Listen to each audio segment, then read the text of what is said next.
Hello everyone, and welcome back to Rock Tumbling Weekly, and I hope that you're doing well. For those who are new to the channel, my name is Shannon and I love rocks and gemstones, and right now it's helping to keep me a little bit sane. I hope you're all doing well. I hope that your health is well, that your sanity is intact, and that you are doing, that you're thriving even under the current conditions. And if I look and sound a little tired today, it's because I am. And I guess, the combination of our responsibilities combined with the current restrictions, it's just getting a little overwhelming. I'm a little tired, and I'm having to do my rock tumbling at an off time, a different time, to then accommodate my husband's work conference calls, the kids' homeschooling, and then whatever time is left, then I get to carve out a bit of time to come out here and play with my rock tumblers. So, it's getting a little challenging. However, on the positive side, thank you guys so much for your feedback, because you convinced me to buy the Lorton QT12, which is a 12-pound rock tumbler, so that I can start tumbling some larger sized stones. So my first task now is to figure out which one I'm gonna do first. So I'm gonna have fun looking through my rough rock collection, especially the big pieces, and see which one I'm gonna try. And I'm not sure when the tumbler is actually going to be delivered, because there are some shipping delays right now. However, if the tumbler isn't here for next week, I'll at least show you what I've decided to start with. So let's get into the good stuff and let's see what's in my barrels right now. This is the Smoky Quartz, and last week I split this batch. And I picked out the ones that looked like they were ready to go on to medium, and I set them aside. And then I put the rest that could use some more coarse into a smaller barrel with more coarse. And as I opened it up today, I saw that there really was a lot of coarse grit left in this, and that the stones inside still needed some more work in coarse. They're not what I would move on to medium at this time. So what I'm going to do is, one, I'm going to take out a little bit of this ceramic media, because I think I put too much in it and it prevented the coarse grit from really doing its work. So I'll take out a little bit of the media, put in some more coarse grit, and keep that running until next week, and then see if this is ready to combine with the others and move on to medium stage. Here is the Lake Superior Agate, and it has just finished, I think it's third week in course, and it's looking really, really good. Like, this is moving along a lot faster than I expected. It's faster than the Crazy Lace Agate I just did, and really this almost looks ready for medium. There's just a lot of minor things that I would like smoothed out a little bit more before we move on to medium, but generally looking really shaped and smooth. There are some things I'm not going to try to get rid of, like these pits right here are very natural and lovely looking, and I'm going to leave them. However, it does mean that I have to be really diligent with the wash cycles between each stage, so it doesn't carry grit along with it that will contaminate the finer stages. But yeah, these are looking really, really gorgeous. All right, let me get these back in the barrel with coarse. We'll do this for one more week, and then I think we're almost ready to move on to medium. Excellent.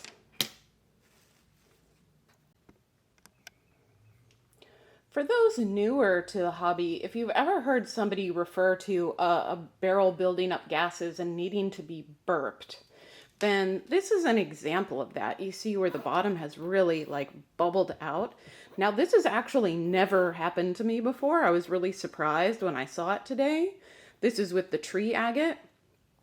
So yeah, it's got a buildup of gases in there, and I'll just have to be a little extra careful when I pop the lid. I don't know why it's refusing to focus on this, but that's what it looks like if you're curious what that means. So it probably needed a burp throughout the week, but since I've never had to deal with it before, didn't bother to look earlier than this. So we'll open this up and see how it is. Now I took the metal lid off the top, and look, it was about to blow. It was really trying to. You can see that slurry right there. I think I missed a potential miss by like maybe a day or so. So it's good that I'm getting to this today. Here is the tree agate after 1 week in medium, and after I rescued it from its nearly exploding barrel. And it's looking really nice. The surface is really smooth with the exception of the areas with the natural pitting in it. And I think I mentioned this before when it was in course, but tree agate and moss agate are very closely related. They're gathered in the same areas, and the difference between the two is the level of translucency in the white areas. So tree agate, those areas that are not green will be white and opaque. You can't see through them. But see in here, I do have some pieces of moss agate in that batch. And you could see the areas that would be white let a little bit of light through. And that's what makes this moss agate and this tree agate. But it's looking really good. But I've got to do a really careful wash cycles on this because there is a lot of natural pitting that I'm leaving. And I want to make sure that it doesn't carry any grit along with it to the fine stage. So this will go in a barrel with about a tablespoon or two of either Dreft or ivory soap and water, and run for about an hour until you get these really rinsed and that you don't have any extra grit caught in the ceramic media or in the pits of the tree agate. So we'll do that, and then we'll get these into fine grit. So I've had a little bit of a setback with the Girasol Opal, and as I opened the barrel today, I noticed that a lot of these pieces were pretty dinged up where they weren't last week. And in searching through the barrel as I was rinsing it, I did see a couple of pieces just flat out broke in half. And what this does, it just sends really sharp rock fragments throughout the barrel, dinging up against what's in there, causing more chips and cracks. Now, I looked through the entire batch last week looking for anything that might be weak or had potential, and I didn't see anything. So these were kind of out of the blue. And these are not the same stone, so it was at least 2 rocks that broke apart. And I did notice during course, the first couple of weeks, that this is a stone that's really chippy. And there's one that got a piece chipped off of it there. This is a really chippy stone. And as you can see, I have a lot of ceramic media in here. I thought I had it really cushioned well so that these wouldn't bang together as dramatically, but I guess that did not help. So what I'm going to have to do here is I'm going to have to go through the whole thing and figure out what's still good to move on to the next stage and what needs to go back to course to be fixed before it moves on, and then see if I can get the other bits of these stones out as well. And so I don't actually know if I'm going to do that this week because it's going to take some time to separate everything out. But I'm going to take part of this back to course. Part of it will move on. It will depend on the ratio of what needs to be fixed versus what is still okay, that'll depend on what grit you're going to see these from next. But I'm a little disappointed, but just know if you are tumbling Girasol Opal, it is really fragile. It's not soft. It's Mohs hardness 7, but it is really fragile. So, eek. All right, well, I'll give you an update on this next week. It may not be in a barrel, but I'll give you an update.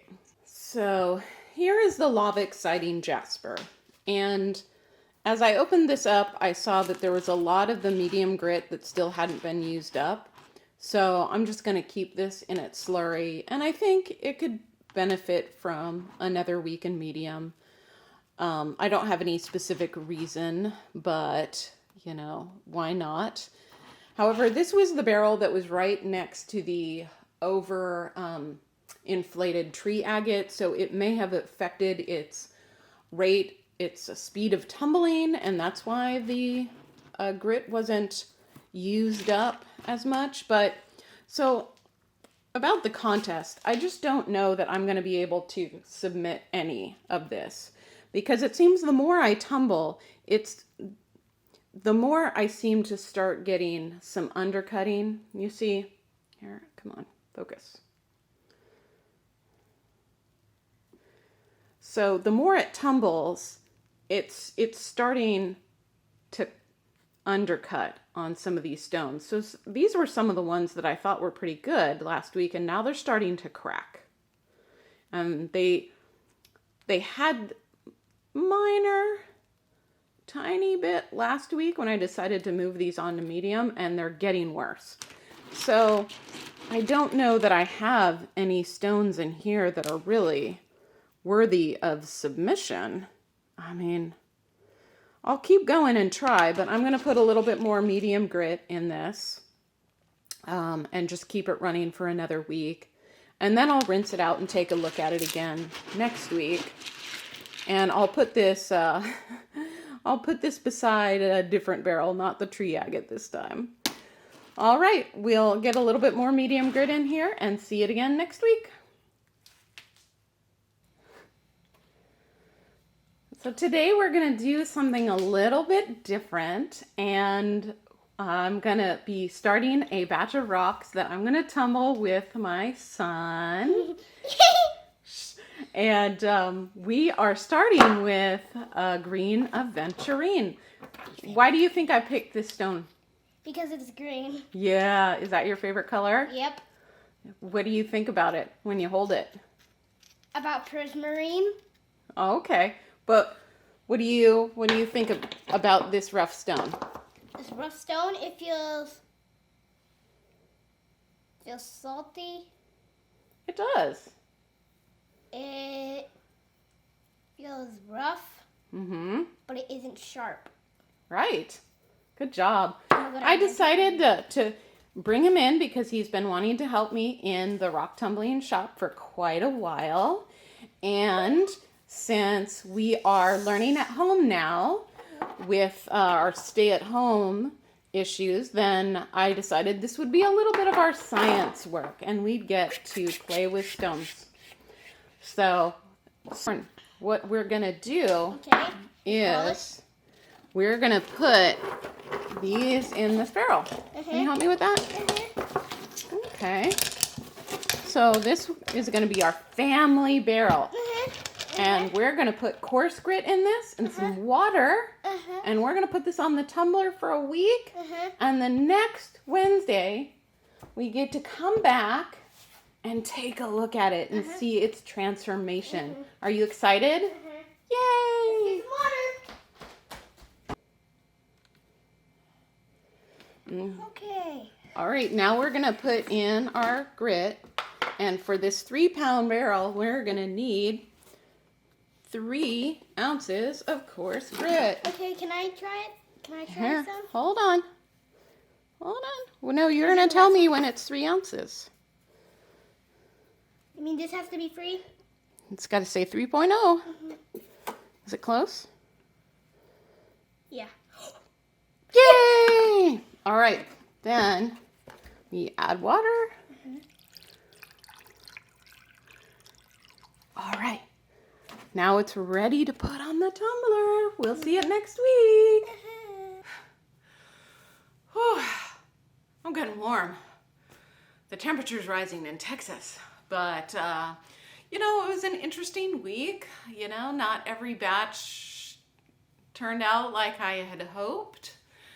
And some weeks are going to be like that, where it's just kind of, But just kind of spur of the moment, while I was working in my workshop, I decided to bring my son out, and he's been wanting to do some rock tumbling for a while, and I haven't had him in the workshop with me because I'm filming, and it would be logistically difficult. However, I figured he can help me with one barrel each week, and I've always said that this is a family activity, and I used to do it when I was really young with my dad, and hopefully my son will really enjoy this process and enjoy watching the transformation. And like I said, he's been asking for quite a while, so he was so excited when he came into the workshop today to help me.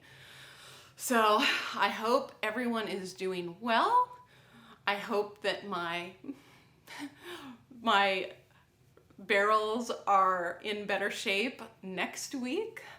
And but like I said, not all weeks are going to turn out phenomenal. Some weeks are just going to have some difficulties, and that's part of being patient and just enjoying the overall long-term process of rock tumbling.